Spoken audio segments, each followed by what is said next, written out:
Et Jeff Bambi, bonjour. Bonjour. Vous êtes administrateur principal des alertes RDC. Je vous fais une question tout à fait globale. Sur la problématique de la partie Est de la République démocratique du Congo, votre analyse sur les 6 suspects arrêtés, dont un militaire rwandais de deuxième classe, évidemment, la tournée de la secrétaire générale de l'ONU dans la partie Est et aussi les manifestations des Wazalendo protestant la nomination du général Olivier Gassita. Comment vous analysez tous ces sujets? Oui, merci beaucoup. La situation sécuritaire dans l'Est de notre pays est complexe et elle nécessite une attention particulière et nous n'en dirons jamais assez. Et que le sous-secrétaire des Nations Unies s'y rende pour s'enquérir de la situation ou toucher du doigt le problème sur le terrain. Nous pensons que c'est une bonne chose puisque il est important parfois que lorsqu'ils reçoivent des rapports, les rapports ne décrivent pas toujours les faits réels, ou du moins tous les faits qui se vivent sur le terrain et les vivre des visus.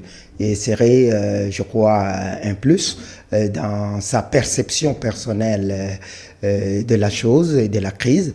Et ça lui permettrait certainement d'orienter aussi par moment et assez différemment certaines options à lever à leur niveau. Et revenant à ceux qui seraient arrêtés par les forces armées congolaises, et pour moi ça c'est une routine, il n'y a rien d'étonnant, ce n'est même pas un fait qui nécessiterait qu'on s'y attarde, parce que nul n'ignore que les forces de défense rwandaises se trouvent dans notre pays depuis belle lurette, et tous les rapports en international comme en national, et le gouvernement lui-même en a fait écho, et les experts des Nations Unies en ont tout le temps parlé, et la société civile de cette partie de notre pays en parle tous les jours. Donc tous savons que les forces armées rwandaises se trouvent sur notre territoire, et au-delà de cela, des recommandations, pour ne pas dire des instructions, je dirais des recommandations ont été faites aussi au niveau international pour sommer le Rwanda à retirer ses forces du territoire souverain de la RDC. Donc, c'est un fait que tout le monde connaît, qui n'est donc pas une actualité sur laquelle on devrait s'y attarder.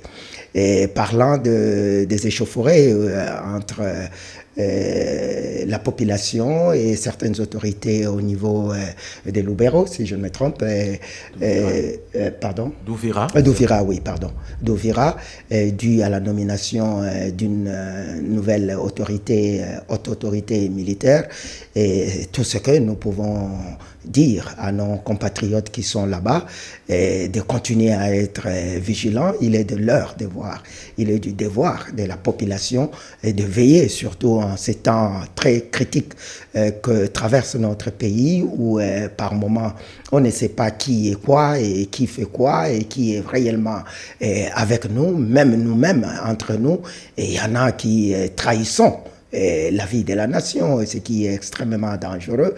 Et quand je dis nous, c'est-à-dire comme un péché universel, tous ont péché et ont été privés de la gloire. Et donc, c'est-à-dire que tout le monde doit se remettre en cause, et que nos populations, et les Wazalendo en particulier, s'élèvent pour protester. Ce n'est qu'un droit légitime, mais en même temps, et que nous leur demandons d'être vigilants et proactifs, et nous leur demandons aussi de composer avec les autorités locales pour éviter qu'il y ait du désordre.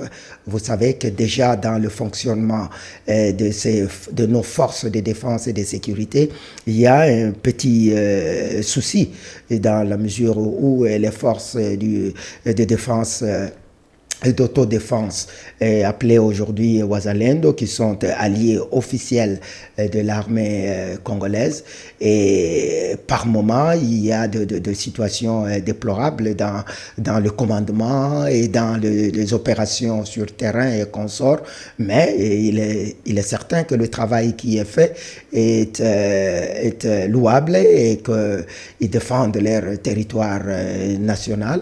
Et personne ne pourrait leur reprocher de le faire, et que du côté des autorités, il est important d'écouter aussi et la population par moment lorsqu'elle parle, puisque certaines informations peuvent échapper à l'autorité ou à nos services appropriés de renseignement et autres, et qu'il serait de bonne loi que nos autorités écoutent souvent la voix de la population et qu'ils s'engagent dans un dialogue permanent entre la population et elle, donc les autorités, pour que tout ce qui se ferait soit fait de manière coordonnée et à ce que cela ne trouble pas l'ordre public. Mais on ne peut pas empêcher la population de manifester lorsque elle considère qu'il y a nécessité. Alors, revenons un peu sur la visite du secrétaire général adjoint de l'ONU en République démocratique du Congo. Après ce séjour à Kinshasa, cette visite dans les bureaux climatisés de Kinshasa, où il a rencontré majorité et opposition, Jean-Pierre Lacroix séjourne à l'est de la République. Croyez-vous que cette visite aura quand même un effet positif sur la situation sécuritaire en République démocratique du Congo? Et par la même occasion, je voudrais également profiter avec la clôture des assises de l'Afrique du Sud dans la fondation Thabo Mbeki. Le gouvernement n'a pas participé, mais les rebelles ont été entendus. Vous avez suivi le journal. Après leur exposé, en tout cas, les rebelles ont été applaudis par les participants. Quelles leçons peut-on tirer de ces assises, selon vous? Parlant de M. Lacroix, je dirais que c'est un exercice normal de leur part et qui n'apportera rien de plus que ce qui a déjà été fait, parce qu'à plus d'une reprise, et partant même du secrétaire général des Nations Unies lui-même, en personne, a déjà déclaré que les Nations Unies n'étaient pas à mesure de régler le problème en RDC et qu'il revenait aux Congolais eux-mêmes de pouvoir prendre leurs responsabilités à bras le corps et de faire ce qui est de droit. Et quelle est cette autorité internationale qui ne l'a pas fait, soit directement à l'endroit, parfois de manière assez désobligeante? Nous l'avons vécu avec le président des Français lorsqu'il est passé chez nous ici. Il était en face de notre président et vous savez ce qu'il a déclaré.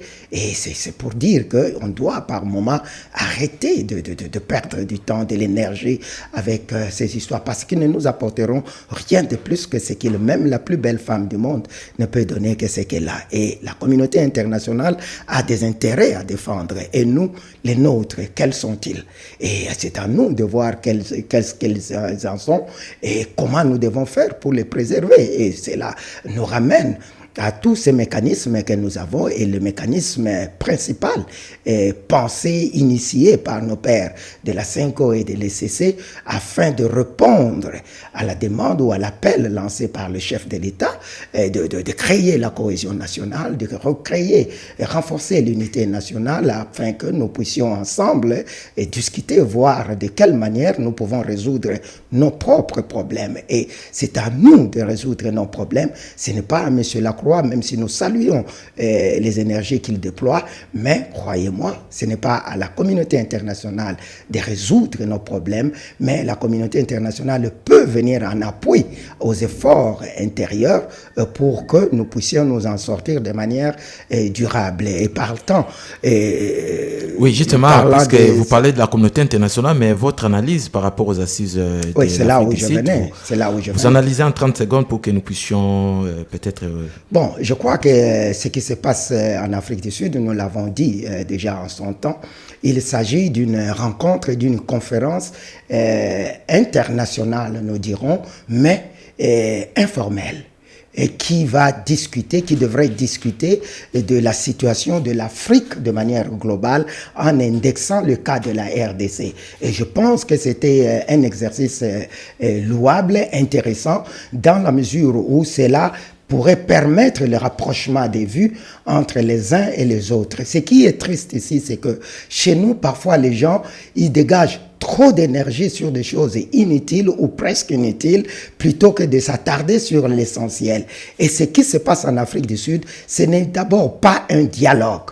C'est juste une conférence organisée par un groupe de réflexion appelé, comme vous le savez, la Fondation Thabo Mbeki, et pour parler de la situation de l'Afrique et particulièrement de la RDC. Et les résolutions ou les conclusions de ces travaux pourront nous permettre en interne de voir dans quelle mesure nous pourrions orienter par X ou Y voie les discussions qui sont ou qui vont être bientôt engagées. Mais que l'on cesse de tromper la population en politisant tout dans notre pays, disant que c'est un dialogue qui se tenait. Il ne s'agit pas d'un dialogue. Qu'on ait applaudi qui que ce soit là-bas, je ne peux pas en parler, je ne peux pas confirmer ni infirmer parce que je n'ai pas d'informations précises sur la question, mais seulement je pense qu'il est important que l'Afrique, le monde commence à s'intéresser réellement à la situation de notre pays, mais quitte à nous maintenant en interne de prendre à bras le corps les problèmes qui nous concernent, parce que nos problèmes ne seront jamais résolus ni en Afrique du Sud, ni à Doha, ni même